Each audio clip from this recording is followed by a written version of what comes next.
இந்த சத்தத்தை கேட்கிற யாரோ ஒருத்தர் குழம்பி போய் நீங்க இருக்கலாம். எனக்கு டிசைட் பண்ண தெரியாம நான் குழம்பி இருக்கிறேன். முன்னாடி காலடி எடுத்து வைக்கவா வேண்டாமா, எனக்கு ஒரே குழப்பமா இருக்குது. எனக்கு ஒரு தெளிவான மைண்டே எனக்கு இல்லை. என்னால தெளிவா யோசிக்க தெரியல, என்னால டிசைட் பண்ண தெரியல. நான் டிசைட் பண்ணது தப்பா சரியா, இதுக்கு யாருக்குமே பதில் இல்லை. இந்த ஜெபத்துல இருக்கிற நிறைய பேருடைய குழப்பத்திற்கு யாருமே பதில் சொல்ல முடியாது. எவ்வளவு பேர் உங்களுக்கு கவுன்சிலிங் கொடுத்தாலும் அந்த கவுன்சிலிங்ல உங்களுக்கு பதில் கிடைக்காது. அப்படிப்பட்ட ஒரு குழப்பத்தோட இந்த சத்தத்தை நீங்க கேட்டுட்டு இருக்கலாம். ஒரு வாலிப தம்பி கேட்டுட்டு இருக்கலாம், வாலிப தங்கச்சி கேட்டுட்டு இருக்கலாம், நான் ரொம்ப குழம்பி போயிருக்கிறேன். ஆனா நான் நம்புறேன், ஆண்டவர் உங்களுக்கு ஒரு தூதனை அனுப்புகிறார். நான் உனக்கு ஒரு தெளிவை தருவேன். எத்தனை பேர் கவுன்சிலிங் கொடுத்து மாற்ற முடியாத அந்த குழப்பத்தை கர்த்தர் பிறந்த நாளில் அந்த யோசேப்புக்கு கொடுத்தது போல உங்களுக்கு ஒரு தெளிவை கொடுப்பார். சகோதரனே, உன் வேலையை குறித்து ஒரு தெளிவை கர்த்தர் தருவார். உன் எதிர்காலத்தை குறித்த ஒரு தெளிவை உனக்கு அவர் தருவார். உனக்கு ஒரு தெளிவை, உன் பிள்ளைகளுக்கு ஒரு தெளிவை தருவார். கலங்கி போய் இருக்கிற உன்னுடைய குடும்பத்திற்கு ஒரு தெளிவு கடந்து வரும். கலங்கின நீரை தெளிய பண்ணுகிற ஒரு நல்ல கர்த்தர் அவர்.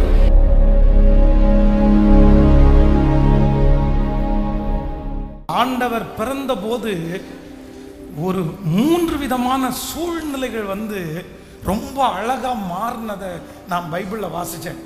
வசனத்தை போட்டு நான் வாசிக்கிறேன். மத்தேயு 1ஆம் அதிகாரம் 19வது வசனத்தை எடுப்போமே ஆனால், அவள் புருஷனாகிய யோசேப்பு நீதிமானாய் இருந்து அவளை அவமானப்படுத்துவதற்கு மனதில்லாமல் ரகசியமாய் தள்ளிவிட யோசனையாய் இருந்தான். அடுத்த வசனம், அவன் இப்படியே சிந்தித்து கொண்டிருக்கையில் கர்த்தருடைய தூதன் சொப்பனத்திலே அவனுக்கு காணப்பட்டு, தாவீதின் குமாரனாகிய யோசேப்பே, உன் மனைவியாகிய மரியாளை சேர்த்து கொள்ள ஐயப்படாதே, அவளிடத்திற்கு உற்பத்தியாய் இருக்கிறது பரிசுத்த ஆவியினால் உண்டாயிருக்கிறது. கவனிங்க, இந்த சூழ்நிலை உண்மையிலே லெகுவானதில்லை. நான் ஏற்கனவே ஒன்று சொல்லியிருக்கிறேன். நம்ம ஒரு தப்பு பண்ணி நம்ம தலை மேல தப்பு பண்ணனா அப்படின்ற பட்டத்தை சூட்டும் போது கூட நம்ம நிறைய பேர் அதை பெருசா எடுத்துக்க மாட்டோம். சரி, நம்ம தப்பு பண்ணோம், நமக்கு அந்த பட்டம் வந்துருச்சுன்னு சொல்லுவோம். ஆனா தப்பே பண்ணாம, அதுவும் கேரக்டர் வைஸ்ல தப்பு பண்ணாம, நம்மளை யாராவது ஒருத்தர் தப்பு பண்ணிட்டாங்கன்னு சொல்லிட்டாங்கன்னு வைங்களேன், நம்ம நிறைய பேரால ஜீரணிக்கவே முடியாது. இந்த யோசேப்பு யாராமா சொல்லுங்க? நீதிமான், பரிசுத்தத்திற்காக நிற்கிறவன், தப்பு பண்ணக்கூடாதுன்னு நினைக்கிறவன், மற்றவங்களுக்கு முன்னாடி சுத்தமானவனாய் நடந்து கொண்டவன். ஆனா ஒரு பொண்ணு அவனுக்கு பார்க்குறாங்க. அந்த பொண்ணோட ஒரு நிச்சயதார்த்தம் முடிஞ்சிச்சுன்னு வச்சுக்கோங்களேன். கல்யாணம் ஆகிறதுக்கு முன்னாடியே அந்த பொண்ணு கர்ப்பம் தரிச்சிருக்குது. ஆனா நம்மளா இருந்தா கண்டிப்பா என்ன பண்ணிருப்போம் தெரியுமா? நம்ம மேல குற்றம் வரக்கூடாது என்கிறதற்காக அந்த பிள்ளை எல்லாருக்கும் முன்னாடி நிறுத்தி, என்னம்மா ஆச்சு, என்ன நடந்துச்சு, இந்த குழந்தைக்கு யார் காரணம், அவங்களை எல்லாருக்கும் முன்னாடியும் அவமானப்படுத்திட்டு நம்ம அந்த இடத்துல நீதிமான்களாய் நம்ம நிரூபிப்போம். ஆனா யோசேப்பு அதுல கூட நீதிமான். என்னவாமா, அந்த பிள்ளைய அவமானப்படுத்துறதற்கு மனசு இல்லாம எப்படி தள்ளிவிட நினைச்சாராமா? கேட்கல. நம்ம நிறைய பேர் அடுத்தவங்களுடைய குற்றத்தை பிரகடனப்படுத்துறோம், அடுத்தவங்களுடைய குற்றத்தை சொல்லி காமிக்கிறோம். ஆனா உண்மையான நீதிமான் யார் அப்படின்னு சொன்னா, தான் செய்த சகோதரனுடைய குற்றத்தை மற்றவங்களுக்கு முன்னாடி வெளிப்படையா 10 பேருக்கு முன்னாடி காமிக்கிறவன் கிடையாது. போய் போய் ஒவ்வொரு வீடு வீடா சொல்றவன் கிடையாது. ஹலோ, பார்க்குறவங்கள்ட்ட எல்லாம் இவன் இப்படி, இவன் அப்படி, இவன் இந்த பொண்ணை லவ் பண்றான், இவன் இந்த பிள்ளைய கூட்டிட்டு ஓடிட்டான், இவனுடைய முன்னாடி கதை உனக்கு தெரியுமா, இவனுடைய பிள்ளை எப்படி தெரியுமா, இன்னைக்கு நல்லவன மாதிரி இருக்கிறான், இன்னைக்கு நல்லவள மாதிரி இருக்கிறா, ஆனா இவளுடைய கதை என்ன தெரியுமா அப்படின்னு உண்மையான நீதிமான்களா இருந்தா இன்னொருடைய குற்றத்தை, இன்னொருத்தருடைய குறைய நீங்க யாருமே பேச மாட்டீங்க. என்னை பொறுத்த வரைக்கும் இன்னொருத்தருடைய குறைய பேசுறவங்க நீதிமான்களுடைய லிஸ்ட்ல நீங்க வரவே மாட்டீங்க, வரவே மாட்டீங்க. மோசையை குறிச்சு குறை பேசினவன ஆண்டவர் விட்டாரா? சொந்த தங்கச்சி தான், மிரியாம் தான். நீ என்னுடைய பிள்ளைய குறிச்சு குறை பேசுனதுனால கண்டிப்பாக நீ பாளையத்திற்கு புறம்பே இருக்கணும்னு சொன்னார் ஆண்டவர். நீங்க குறை பேசுறத நிறுத்தல, இன்னொருத்தருடைய தப்ப உங்களுடைய வீட்டில் பேசுகிறத நீங்க நிப்பாட்டல, உங்களுக்கு அது தொடர்ந்துரும். பிள்ளைகளே ரொம்ப கவனம். துன்மார்க்கருடைய ஆலோசனைப்படி நடவாமல், பாவிகளுடைய வழியில் நில்லாமல், பரியாசக்காரர் உட்காரும் இடத்தில் உட்காராமல், கர்த்தருடைய வேதத்தில் பிரியமாயிருந்து இரவும் பகலும் அவருடைய வேதத்தில் தியானமாய் இருக்கிற மனுஷன். ஏன் வேற வேலை உங்களுக்கு இல்லை? வேற எதுவுமே இல்லை? இதுதான் அப்படியே போய் சொல்றதா? ஆனா இவன் எந்த அளவுக்கு நீதிமான் அப்படின்னா, தன்னை குற்றப்படுத்தினா கூட பரவாயில்ல, இன்னொரு பெண்ணுடைய வாழ்க்கையை நம்ம கெடுத்துடக்கூடாதுன்னு ரகசியமாய் தள்ளி விடுவதற்கு யோசனையா இருந்தான். பொதுவாக நல்ல வாலிப தம்பிக்கு தங்கச்சிக்கு, நல்ல கவனிங்க, நல்ல வாலிப தம்பிக்கு தங்கச்சிக்கு ரொம்ப குழப்பம் எப்போ வரும் தெரியுமா? கல்யாணத்தில் தான்ப்பா அவனுக்கு ரொம்ப குழப்பமே வரும். நல்ல பிள்ளைக்கு இந்த யாரையாவது ஒருத்தரை செலக்ட் பண்ணணும்னு நினைக்கிறாங்க பாருங்களேன், எதிர்காலத்தை குறித்து கவலையே இல்லைன்னு வைங்களேன். அவங்களுக்கு நிறைய பேருக்கு தன்னுடைய வாழ்க்கையை துணையை தேர்ந்தெடுக்கிறத குறித்து, கல்யாணத்தை குறித்து பயமே இருக்காது. அவ்வளோதான், நான் காதலிச்சிட்டேன் பண்ணிடுறேன், நான் விரும்பிட்டேன் பண்ணிடுறேன்னு பண்ணிடுவாங்க. ஆனால் எனக்கு வர்ற மனைவி எப்படி இருப்பாங்களோ, கணவன் எப்படி இருப்பாங்களோ, அவங்க நல்லவங்களா இருப்பாங்க, சாட்சியா இருப்பாங்களா அப்படின்னு ரொம்ப பார்க்குறாங்க பாருங்க. அவங்க கல்யாணத்தில் ரொம்ப குழம்பிடுவாங்க. இப்போ யோசேப்புக்கு தன்னுடைய மரியாள் கர்ப்பம் தரித்திருக்கிறத பார்த்த உடனே ஒரு பெரிய குழப்பம். பண்ணலாமா, பண்ண வேண்டாமா, தள்ளி விடலாமா, சேர்த்துக்கலாமா, என்ன பண்றதுன்னு தெரியல. நிச்சயம் வேற பண்ணிட்டோம், எல்லாருக்கும் வேற சொல்லிட்டோம். ஆனா அந்த குழப்பமான சூழ்நிலையில ஒன்னே ஒன்று நடக்குது. ஆண்டவர் ஒரு தூதனை அனுப்பி யோசேப்போட என்ன பேசுறார் அப்படின்னு சொன்னா, நீ மரியாளை சேர்த்து கொள்றதற்கு ஐயப்படாத, அவளிடத்தில் பிறக்க போகிறது பரிசுத்தமுள்ள குழந்தை. ஆமென். நம்பர் 1, முதலாவது, இயேசு பிறக்கும் போது கர்த்தர் மாற்றின முதல் சூழ்நிலை என்ன சூழ்நிலை தெரியுமா?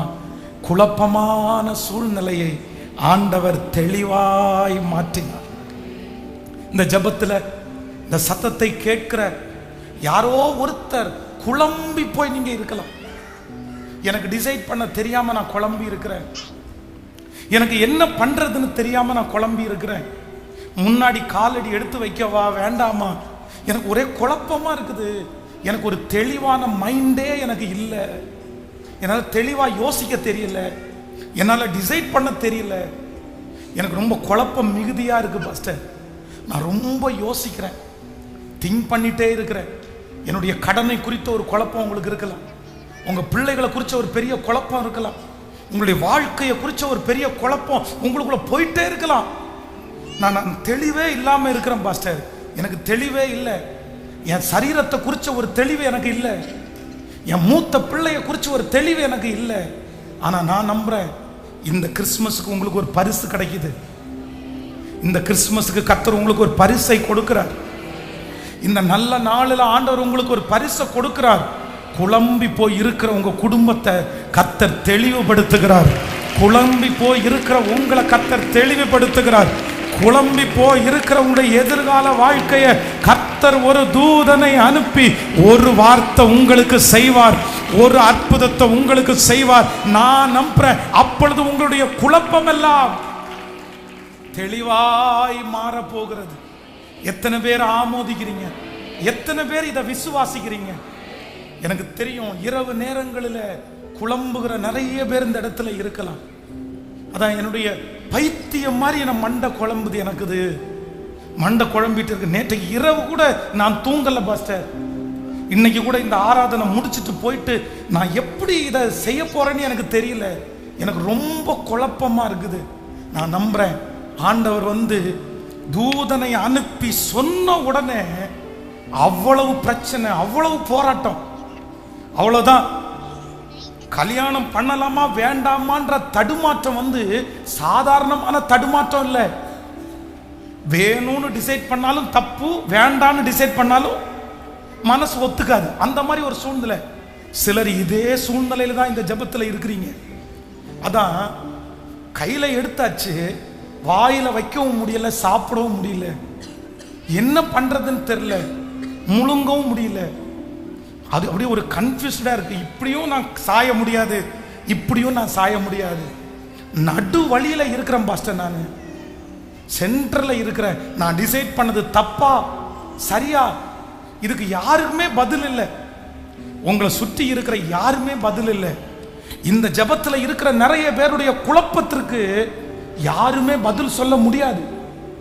எவ்வளவு பேர் உங்களுக்கு கவுன்சிலிங் கொடுத்தாலும் அந்த கவுன்சிலிங்ல உங்களுக்கு பதில் கிடைக்காது, பதில் கிடைக்காது. அப்படிப்பட்ட ஒரு குழப்பத்தோட இந்த சத்தத்தை நீங்க கேட்டுட்டு இருக்கலாம்.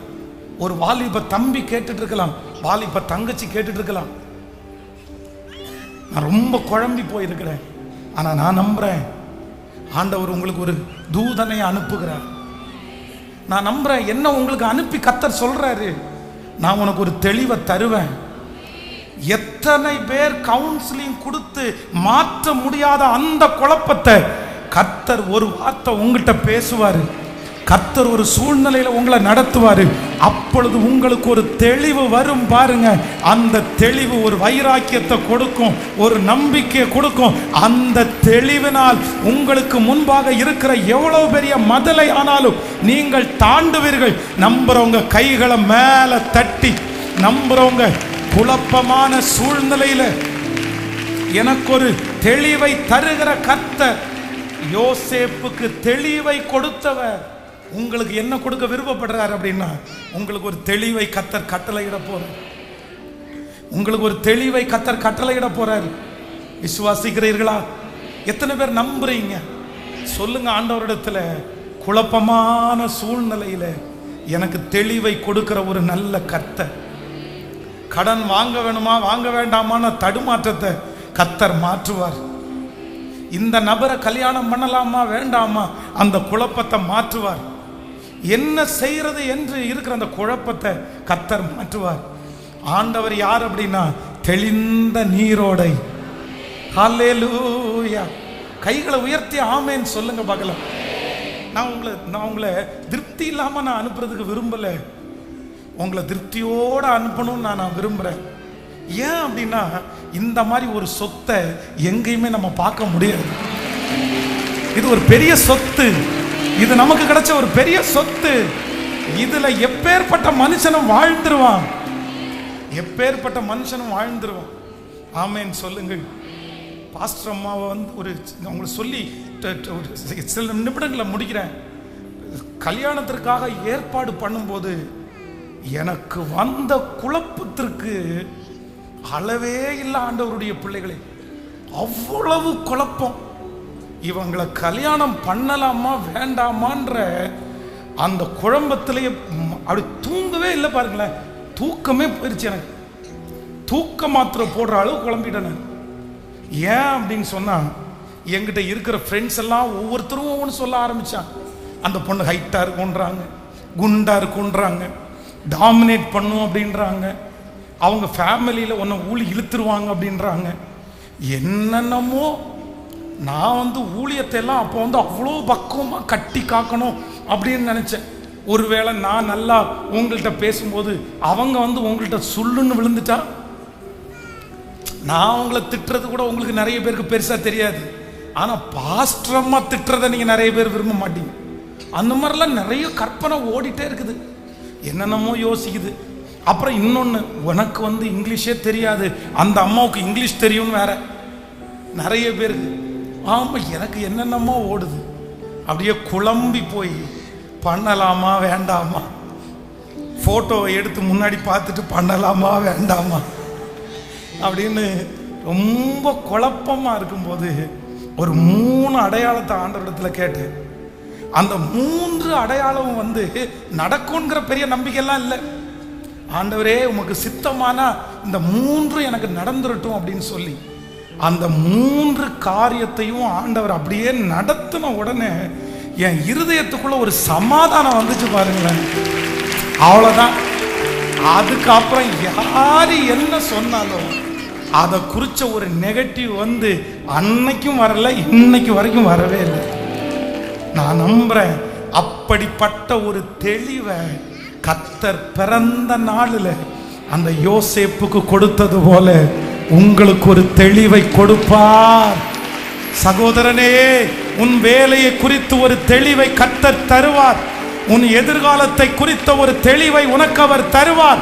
நம்புறவங்க கரங்களை தட்டி உனக்கு ஒரு தெளிவை, உன் பிள்ளைகளுக்கு ஒரு தெளிவை தருவார்.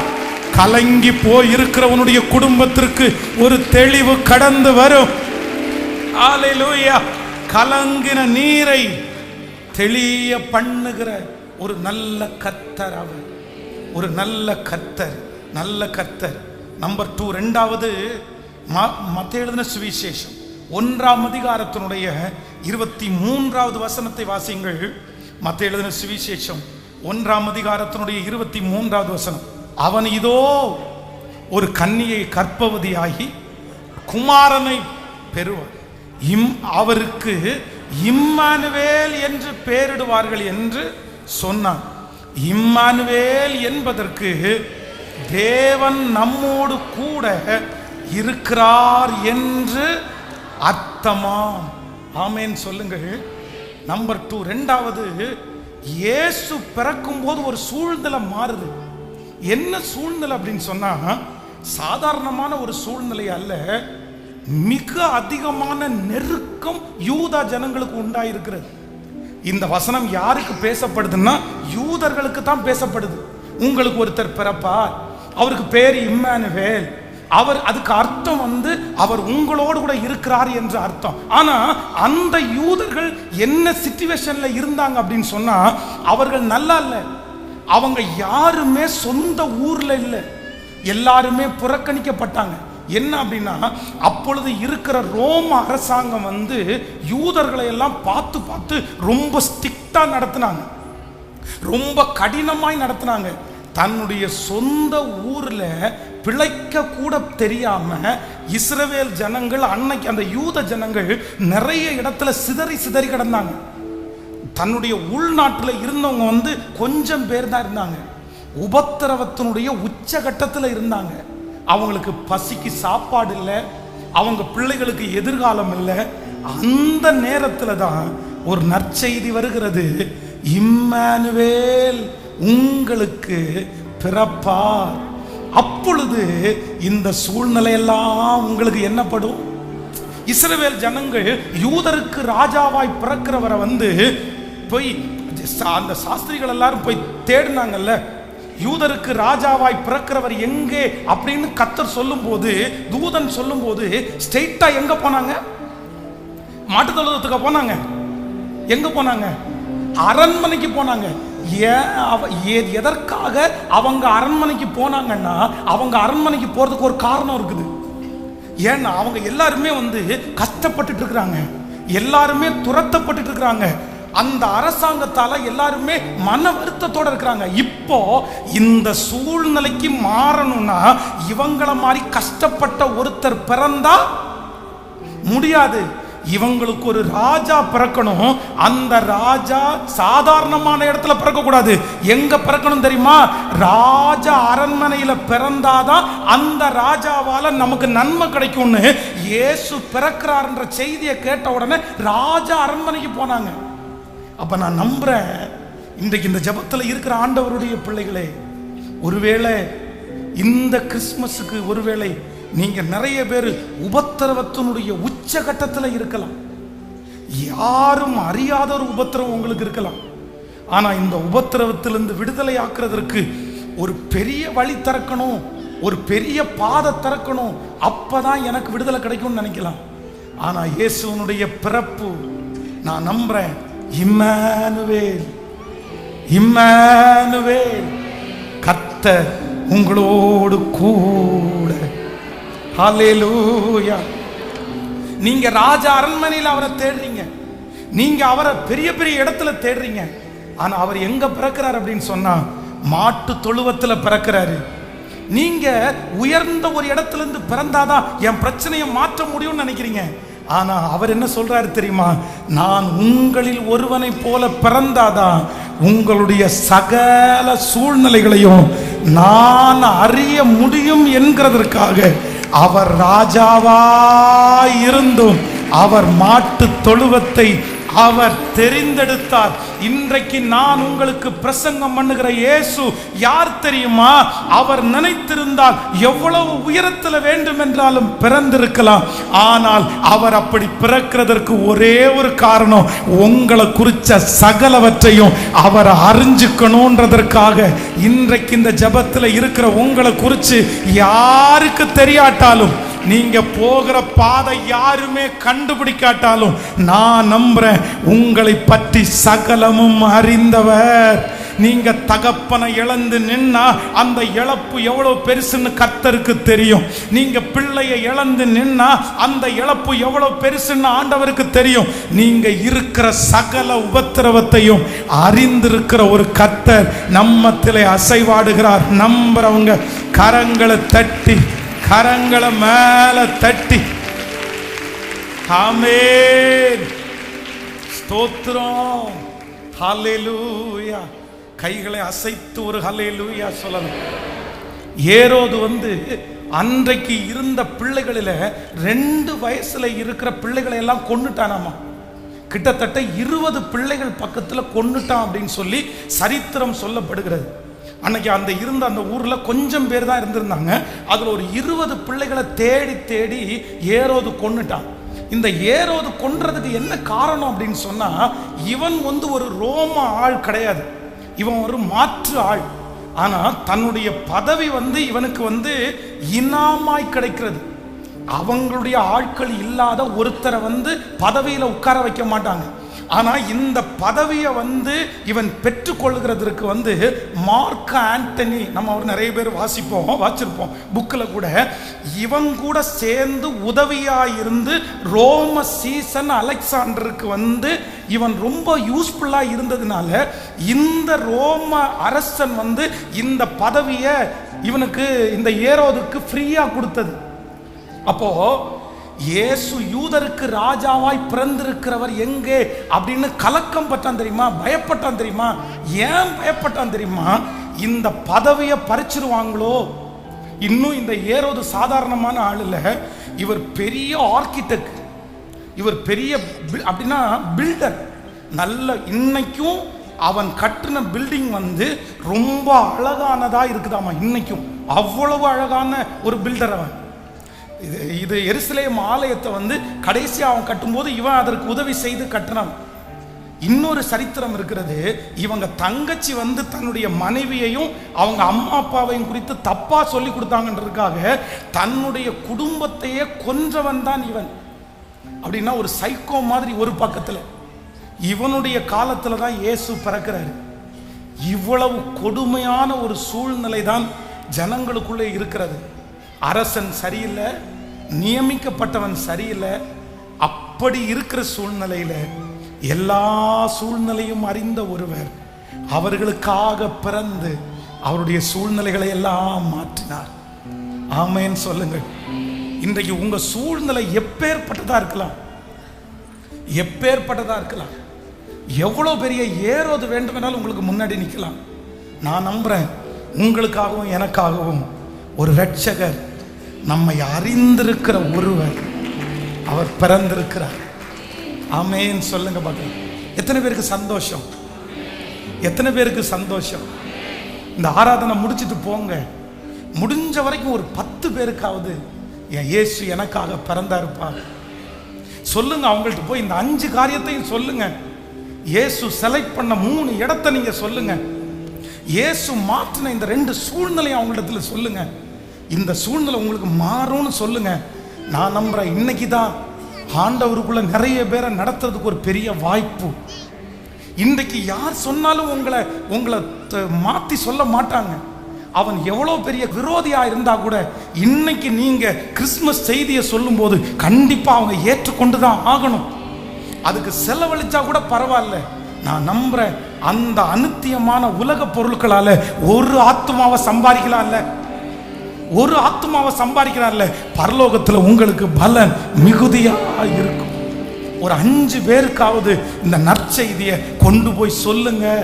ஒரு 10 பேருக்காவது சொல்லுங்க. இயேசு செலக்ட் பண்ணாருப்பா 3 இடத்தை, உன்னையும் செலக்ட் பண்ணியிருக்கிறாருப்பா, உன்னையும் தெரிஞ்சு கொண்டிருக்கிறாருப்பா. நீங்க சொல்லுங்க. அந்த வார்த்தை அந்த மனுஷனை கண்டிப்பாய் பிழைக்க வைக்கும். அவங்க மட்டும் இல்ல, நீங்க சொல்ல சொல்ல அது உங்களையும் பிழைக்க வைக்கும். ஆமென் சொல்லுங்கள் பார்க்கலாம். எல்லாரும் சேர்ந்து அந்த பாடலை இயேசு மானிடனாய் பிறந்தார் அந்த பாடலை பாடி உங்களுக்காக ஜெபித்து நான் முடிக்க போகிறேன். ஆண்டவர் நல்லவர். உங்களை மீண்டுமாக ஆசீர்வதிக்கிறேன். ஆன்லைன்ல இருக்கிறவர்களை ஆசீர்வதிக்கிறேன். முடித்த உடனே எல்லாருக்கும் காலை உணவு ஆயத்தமாக்கப்பட்டிருக்கிறது. ஆண்டவர் வெற்றியாய் நடத்துவாராக. ஆமென். சேர்ந்து கரங்களை தட்டி எனக்காக பிறந்திருக்கிற அந்த ஆண்டவரை சந்தோஷத்தோடு நான் வரவேற்று கைகளை மேல தட்டி எல்லாரும்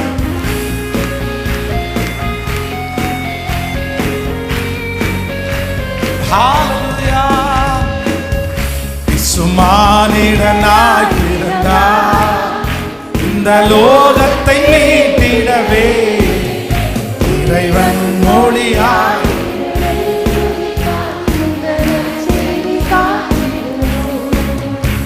இறைவன் மொழியாய்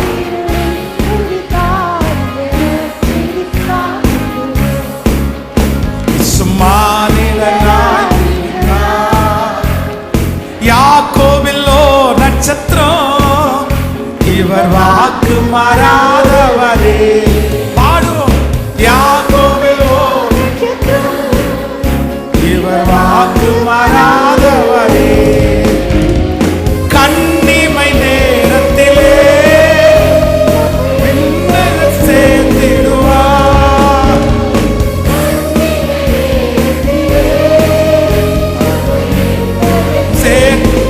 கைகளை மேல சும்மானிடனாய் பிறந்தார் இந்த லோகத்தை மீட்டிடவே,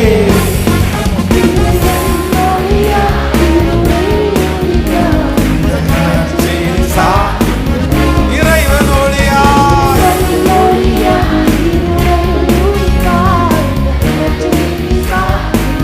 கரங்களை தட்டி இவர் ஆலோசனை கர்த்தர், இவர் அற்புதமானவர், விண் சமாதான பிரபு, சர்வ வல்லவர் பிறந்தார். கைகளை மேல உற்சாகம் எல்லாரும் தட்டி ஆமென் ஹalleluya. ஆலோசனை கர்த்தரே, இவர் அற்புதமானவரே. திரும்ப திரும்ப சொல்லுவோம். இவர் அற்புதமான. கைகளை மேல தட்டி ஆலோசனை. உங்க சத்தம் எழுப்பட்டும். சொல்லுவோம் ஆலோசனை. அற்புதமான விண் சமாதான பிரபு, சர்வ வல்லவர் பிறந்தாரே.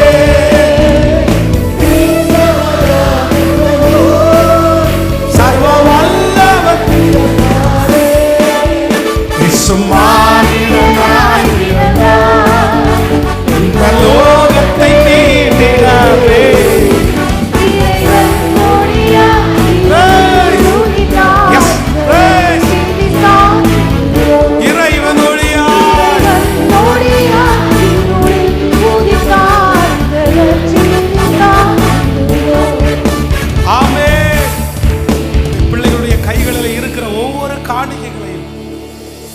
அங்கீகரித்து ஆசீர்வதிப்பீராக. அவங்கள சந்தோஷப்படுத்துங்க ஆண்டவரே. அவங்க சந்தோஷத்திற்கு விரோதமாய் சத்துரு எடுக்கிற எல்லா முயற்சிகளும் இயேசுவின் நாமத்தில் வீணடிக்கப்படுவதாக. நன்றி அப்பா. திருப்தியா சாப்பிடணும், சுகமா குடியிருக்கணும். நன்றி ஆண்டவரே. ஏசேக்கையும் சித்தனாவையும் பார்த்தவங்க இந்த திருநாளில் ரகபோத்தை அவங்க பார்க்கணும் ஆண்டவரே. ரகபோத்தை பார்க்கணும் ஆண்டவரே. அப்படியே இந்த ஆலய ஆராதனை முடிச்சு போகும்போது மனசுக்குள்ள ஒரு நிறைவோட அந்த கனத்தை இருதயத்தெல்லாம் எடுத்து வச்சுட்டு, எனக்காக இவ்வளவு பெரிய தேவன் பிறந்திருக்கிறார், இதுக்கப்புறம் நான் ஏன் பயப்படணும்? அப்படிப்பட்ட ஒரு விசுவாசம், நம்பிக்கை உங்க பிள்ளைகளுக்குள்ள உண்டாகட்டும் ஆண்டவரே. மனதார ஆசீர்வதிக்கிறேன். இயேசுவின் மூலம் ஜெபம் எடுக்கிறோம் நல்ல பிதாவே.